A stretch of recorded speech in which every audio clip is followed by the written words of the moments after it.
Thank you, everyone, and thanks for having me tonight. Why don't you just move to the next slide, please?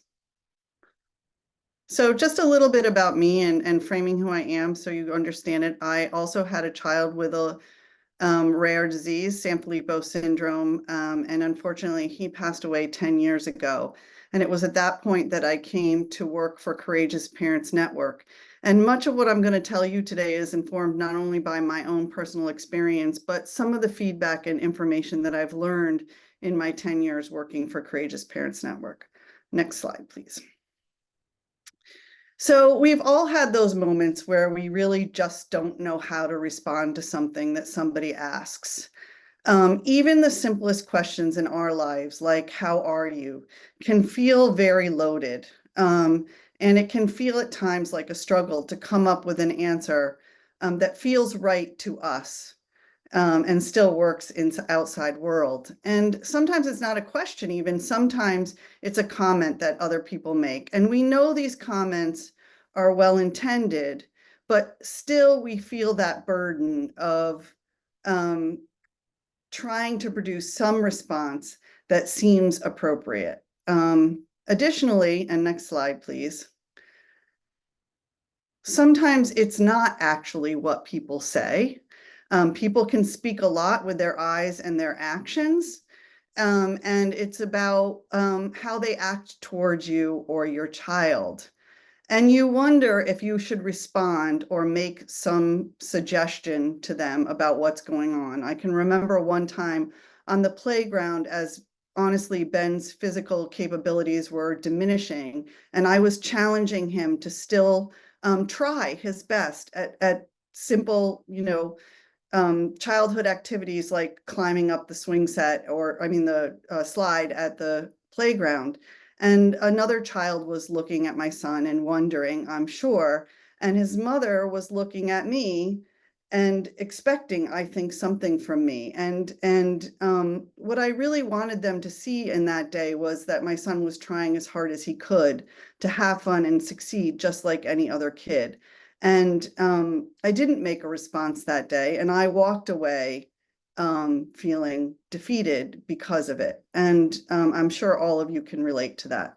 Next slide, please. So if you could, thank you. So what I wanted to talk about today is what is it that makes answering these questions or facing the silences so very hard? Back one slide, please. Thanks. So there are a few things that contribute to this. One is that we're living a life that other people find hard to connect with. We know this, we sense it. But sometimes it is the case that this disconnect makes us feel pressure to give the right response, even as we might be feeling something completely different. We might say, I'm okay, when we're really not, because we fear that others would think that if we answered in an honest way, they wouldn't be able to handle it. Another contributing factor to that confusion over what do I say now is that our lives are often in flux. This could be a particularly rough patch, a time when maybe your child's baseline has changed, or you're facing some new care issue or new medical complication. And it could have nothing to do with your child with a rare disease. It could have something to do that everybody faces, a job change, a school change for one of your other children. And all of this makes it particularly hard for us to locate emotionally just where we are in a given moment. And we are in a position to have to locate ourselves repetitively because the cycle and the things that we cope with change all the time. And so if you can't actually identify what you're feeling, your own internal emotional confusion can make answering feel tough. And what this also means is that sometimes what you share today may come out differently tomorrow. Sometimes we omit information about our lives, and sometimes we overshare. Both can feel overwhelming, both can be confusing, and they often result in making us feel guilty about whichever answer we give to other people. And that's why at Courageous Parents Network, we have this unofficial motto that you have to name it to tame it. And so what I want to do today is really encourage you that when those moments and those internal conflicts come up, to notice and name your emotions. Because I think this is the first step in actually understanding what you might do in those particular times when answering the question feels particularly thorny. Next slide, please. So you're going to have to play the video. Before you do, actually, let me do a little lead in if you don't mind. Sorry about that. I'm going to play this video that of two parents talking to one another about answering the question, how many children do you have? They are bereaved parents, and answering this question as a bereaved parent is probably the number one most difficult question. But listen to what they're saying, because even if you aren't in the situation where you are bereaved and you're simply answering questions about your life and caring and loving for your child, listen to the things that come up with them, because I think what you will hear is all the things I just talked about. They need to resolve their internal emotions. They need to think about what are the emotions of the person sitting next to them asking the question. So you can go ahead and play the video now.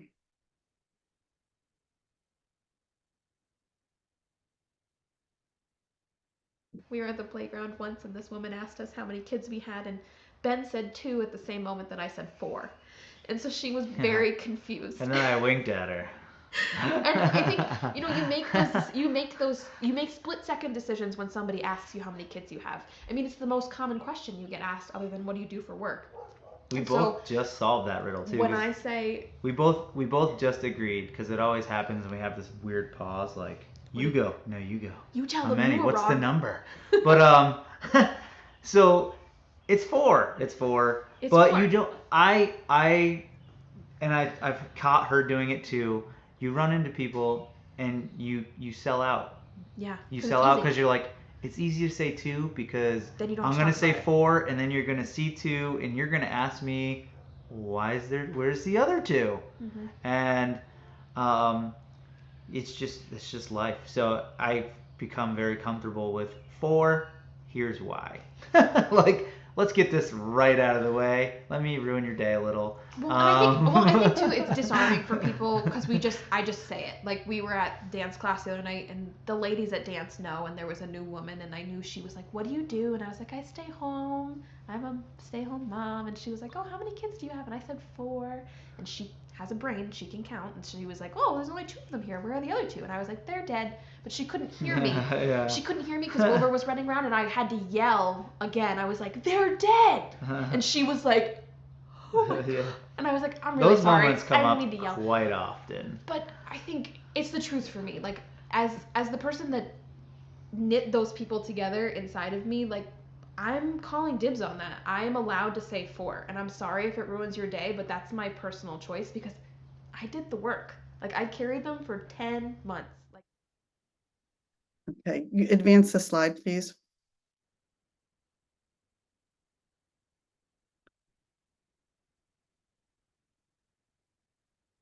we were at the Before we talk about the supermarket answer, I just want to talk a little bit about that video.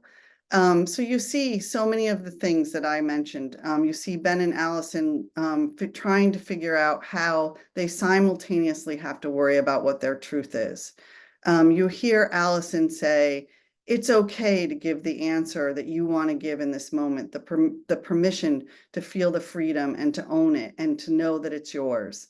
You hear Ben talk about the fact that sometimes you need to understand who's sitting across from you to understand what kind of answer you're going to deliver, or that sometimes it's okay to admit things. And this is really hard. I can remember one particular moment in my own experience where my son Benjamin was holding the shopping cart. That's why I chose this picture. And you'll hear more about this little strategy that I came up with. And I was encouraging him to hold the handle on the shopping cart because it meant that he was staying with me in the supermarket. And this was at a period of time where, again, his cognitive abilities were declining. And he kept pushing the supermarket cart into me. I was standing in front of it trying to get something and put it in the shelf. And a woman came up to me and started speaking to me about how rude it was that I let my child push the supermarket cart in front of him. And what I should have been able to say to her was that he was just doing it because his mind to muscle memory was telling him that when his hands were on the handle, he should push. But what I did that day was something that made me feel really poorly when I got home, and then made me create a strategy for future times that I want to share with you. What I did that day is I yelled at her and I said, yes, and you know what? He's going to die too. And so I took my ultimate truth, and honestly, I blew her away with it, and I did it on purpose. And part of me didn't want to feel badly about doing that because that was my truth. But I went home feeling really poorly about my behavior. And so what I did was I created something that I call the supermarket answer. And I want to tell you about it today with the hope that it gives you a strategy that you can use when you're out and about and you're trying to answer a question that you just don't know how to give the answer for. So the supermarket answer is like a quick internal dialogue that I would have with myself when someone asked me a question. And I call it the supermarket answer, not just because of that experience with the woman in the supermarket, but also because it is the place where we often run into people. A lot of times we don't have time to have a long conversation. And so it sort of fits, because the supermarket answer, I have come to understand, is that answer when we just say, it's okay, it's all good, and maybe it's really not. But we just want to give the person across from us that quick answer and move along.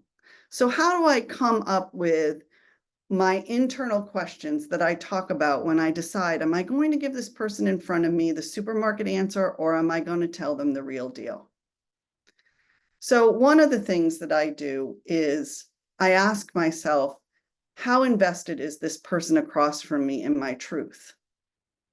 And part of asking that question is knowing and understanding how invested I am in the answer that they're going to give back to me. Because oftentimes one of the hardest parts about answering these simple questions that feel thorny is because we end up owning the emotional burden of the person that's across from you. So when I would meet a person, or for example, go to a new hairdresser and have her ask me something about my home life, how many children do you have in this particular answer? I have to decide in that moment, is this person invested in my truth? And how invested am I in holding their emotional burden at that very moment? And both of those things can be very important. Then I try to think to myself, is this a place where I can share a little truth or a big truth? Do I want to share a trial or a triumph? So it's okay to tell partial truths. You heard Ben in the video talk about how sometimes it's okay to say, you know, it's all good, or maybe it's just, you know, Ben had a tough time on the bus today. That's not a hard truth to tell. It's a little one. And I offer thinking about trials or triumphs, because maybe today what I need when the person asks me how Ben's today is to share with them that he went to therapeutic horseback riding and he was able to stay on the horse the whole time. That would be a triumph. And what I'm looking for that in that moment is to share a joy. Now, maybe what I'm really thinking to myself is, I also want to say, he stayed on the horse the whole time this time, but it was the first time in the last 20 times. And I know and I feel the burden of that real truth, the bigger truth. But by sharing just a triumph, I come away with what I need emotionally. I come away with someone else who's going to find community with me and share in that joy. Sometimes when you need to give the supermarket answer, and Ben and Allison kind of illustrated this in their dialogue about answering the question and not answering it the same way. Sometimes answering a question can be difficult because the person that you're with. This was particularly true often for me as I faced these difficult questions if my other two children were around, because I knew that my response to a question like, how are you today? Or how has Ben? Or even, would you like to, our two families go to dinner? And I wanted to say yes, and knew that I might have to cancel, and how that would disappoint my children. Sometimes you have to realize that the internal strife you're feeling about answering a difficult question can be influenced by the person who's next to you. Think about Ben and Allison needing to wink at each other as they illustrated in that video to understand how together they would answer that question. Now, one of the things that I did that was particularly effective in my time, because I came up with this supermarket answer strategy when Benjamin was still living, was I started to familiarize my friends with the concept. So my very close friends would come up to me sometimes wherever and say, how are you today? And I would say to them, would you like the supermarket answer or the real deal?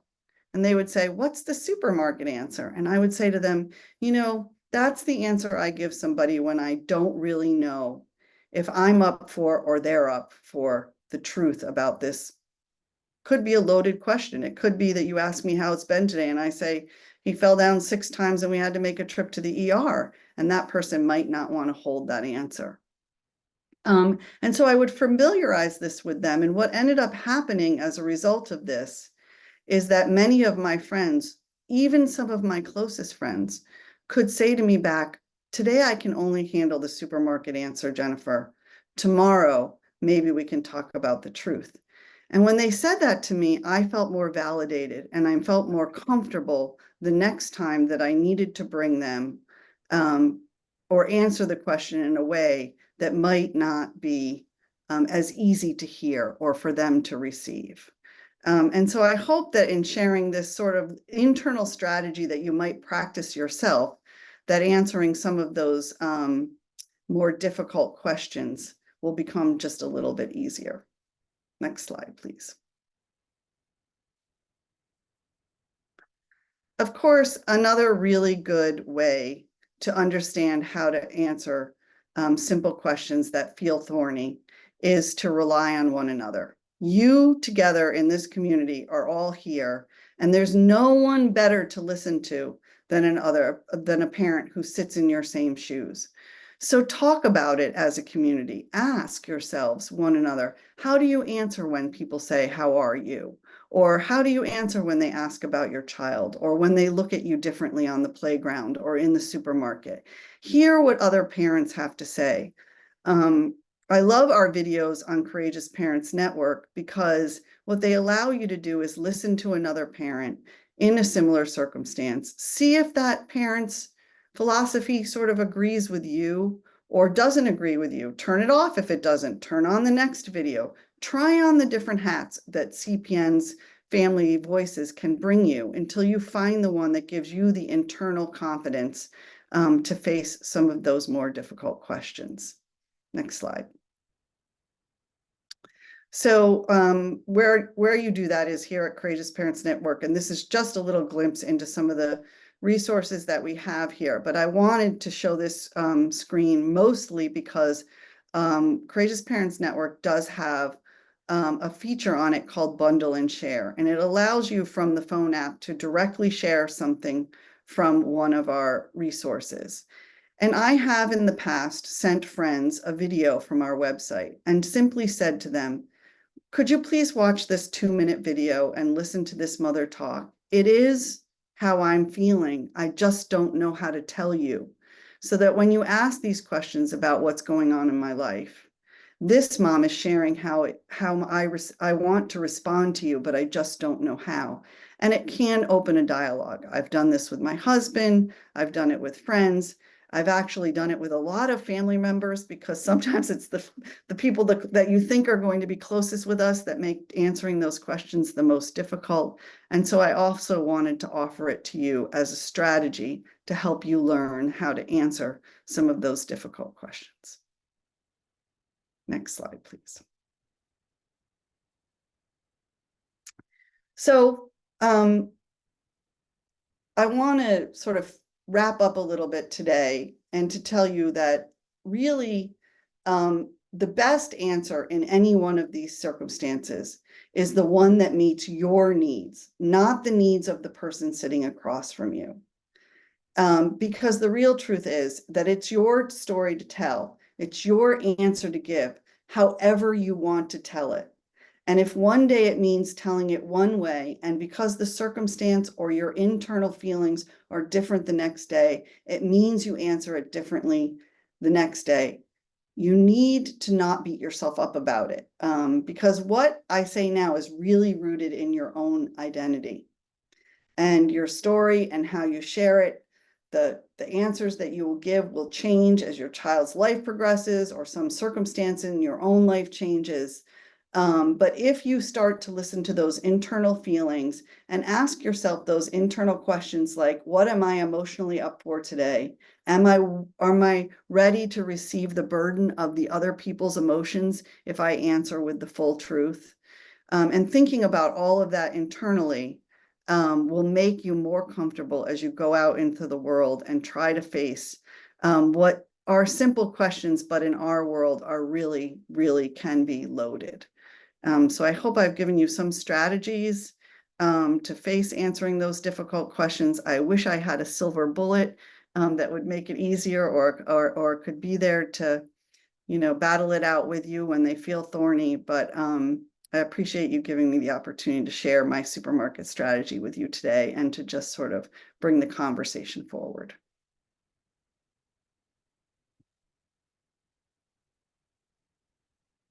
Thank you, Jennifer, for that really wonderful, wonderful presentation. A lot of what you were saying was really resonating with me. Definitely having had to face those questions when we were going through our journey as well. But I definitely hope this will be very helpful for our population and for our community. Thank you. All right, next slide. Oh, I'll say one last thing. Feel free to reach out to me again too by email if you would like to connect personally. I am now a tool in your toolbox. Thanks again.